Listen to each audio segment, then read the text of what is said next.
Palestinian flags are still being displayed in Tower Hamlets, even after the announcement of the mayor, Laftar Rahman, to remove them.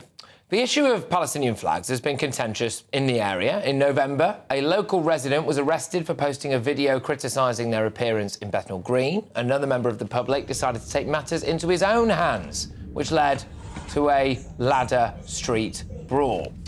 So tonight, I am asking, should every council in Britain remove Palestinian flags? I am joined now by ex-British Army officer Ed McGuinness and human rights campaigner and activist Peter Tatchell. Ed, I'll start with you. Should all councils ban the Palestinian flags? Thanks, Patrick. Good evening. The reason why this symbol is contentious is because the flag represents a state, half of which was, until very recently, governed by a terrorist organisation. So that's why the symbol is contentious. And I would say, in this febrile environment, we really want to de-escalate tensions, and this symbol can make certain people feel unwelcome or can increase tensions. So I believe that is the reason why these particular flags should be taken down across the country. OK, Peter, you know, it's Britain. We should just have the Union Jack. I think that it's up to local councils to decide which flags, if any, they fly. So I supported local councils flying the Ukrainian flag in solidarity with the people there against Russian aggression. I think there is a case to fly the Palestinian flag to show solidarity with the horrendous toll of civilian deaths. But I wouldn't want it to be seen as anti-Jewish or anti the state of Israel. You know, we must make a distinction between the Israeli government and the Israeli people, and equally a distinction between the Palestinian regimes and the Palestinian people. I think, you know, there is a case for saying that the Commonwealth flag should have been flown, you know, last Monday on the 75th anniversary of the Commonwealth. That would have been great to symbolise all the community of nations that are part of the Commonwealth. Yeah, I do. It's a good point. I do wonder, though, with that, whether or not that would be deemed contentious. The Union flag's deemed contentious. I mean, I can remember when it was one of the Euros, you know, there was talk about whether or not we were going to put the St George's flag above Downing Street when we were in the semi-finals or whatever we were. I mean, why are our flags more contentious than the Palestinian one? Well, what I would say is there's actually government guidance as to what flags you can fly and whether you need permission to fly them, and the Commonwealth flag is one of the ones that you don't actually need permission to fly. You can also fly other national symbols like St George's flag or the Saltire in Scotland, or the Welsh flag as well, without any permission, and also county flags and things like that, and also armed forces flags on Armed Forces Day. So there are flags that are and symbols that are deemed not contentious. But I mean, I think this could be the thin end of the wedge because I mean, I grew up in Northern Ireland where there is a lot of territory marking around flags, around painting curbstones and things. So I think if we allow this to happen, and you know, with all due respect, I think the difference between flying the flag of Ukraine, where we've been a long-time ally and we've been supporting them militarily, where we've really had skin in the game, and we've seen, you know, a brutal invasion there. I think that's a lot different to flying the Palestinian flag. Yeah, I mean, Peter, look, the fact is that, you know, Hamas rampaged over the border there, were slaughtering indiscriminately men, women, babies, etc. It's hugely contentious issue, this. You know, why should councils in Britain be slapping the Palestinian flag on it like some form of fashion accessory? Well, as I said, I think it's up to local people to decide. So local councils, in my view, should be free to fly whatever flag they wish if it's with the consent of the people and if it's within the framework of the law. But when it comes to the Israel-Gaza war, there have been war crimes on both sides. And in fact, Israel has killed thousands more children in Gaza than Hamas has killed in Israel.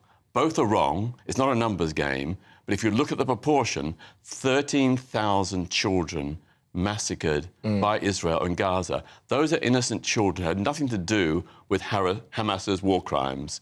They should not be treated in that way. Their lives should not be sacrificed out of an understandable rage at what Hamas did. I've got no time for Hamas whatsoever, but I don't think children should pay the price. But there's also been a huge rise in anti-Semitic attacks in this country, and this flag flying in certain parts of this country means that certain groups feel unwelcome or threatened when they see these symbols of what happened on October the 7th, you know, flying around, you know, the parts of the capital city. So what I would say, and you know, I broadly agree with with your point about local people being able to make decisions, but also councils have a responsibility to create a permissive environment for everyone to be able to live and work together. So, I take all your points, but I would say that we're talking about symbols and what makes people feel welcome in this country. And I know, growing up in a place that was very contentious and conflict-ridden, what symbols can mean and how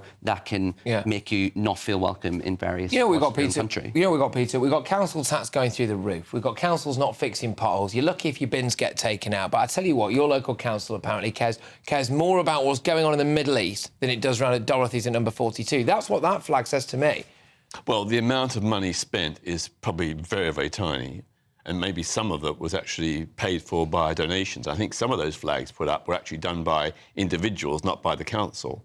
But I agree with your point that there has been a rise in anti-Semitism and in anti-Muslim prejudice, and both communities must be protected and defended. Neither must be put in a situation where they feel unsafe. So I stand with the Jewish community and the Muslim community. Let's protect both. Let's not divide. Let's protect both. And I think one thing that would unite people is uniting around our common symbols in this country. Our flag. Our flag. Yeah, it'd be nice, wouldn't it? Our flags. That's why we have them. We should not be ashamed. We're in this wonderful studio. We've got this background which has the flag on it because people like to feel a sense of belonging. And that's why we have our flags, and that's why we have our symbols. So why can we rally around those instead of rallying around a symbol of a different state? Do you not think? But 90% of the time, we do rally around the Union flag. Well, do we? I mean, do you know what I think this also says is that there are pockets in Britain where it is easier to rally people around a foreign country's flag than it is our own. I'm not sure about that, Patrick. I mean, Really? I think, obviously there are divided opinions, but the most common flag flown in Britain today is the Union flag, and most people consent with that. Some may disagree with Britain's imperial past, but we've got a lot to be proud of today. Okay. Our democratic freedoms, our National Health Service, all the good things we've done, that's what we should be celebrating. Final one to you on this. On Sunday, I think it's St. Patrick's Day. How would you feel about the Irish flag being everywhere? In the UK? Yeah. Well, I believe I'm from Northern Ireland. I'm brought up a Catholic. My father's from the Republic of Ireland. That is a really special day for us, and it's a special day for people all over the world. It's a special day for me. Well, yeah, exactly. A fellow Irishman. But and I believe Ireland is our closest partner, and we have huge relationships with them in family and in the economy. And I think it'd be really good if people sort of went to the pub and celebrated Irishness on Sunday with me. All right, with you, good. Yeah. All right, okay. They're buying though. All right, bye. All right, look, both of you, thank you very much. Good stuff. That. Look, who do you agree with? Okay, should every council in Britain remove the Palestinian flags? We've had some people commenting online. Charles says there's only one flag for the United Kingdom. It's the Union flag. Robert says, why should any council or any public building fly any flag at all? What does it aim to achieve by doing so? Peter on Twitter says, of course not. It is free speech. All right, your verdict is in. 94% of you agree that every council in Britain should remove the Palestinian flag. 6% of you say that they shouldn't.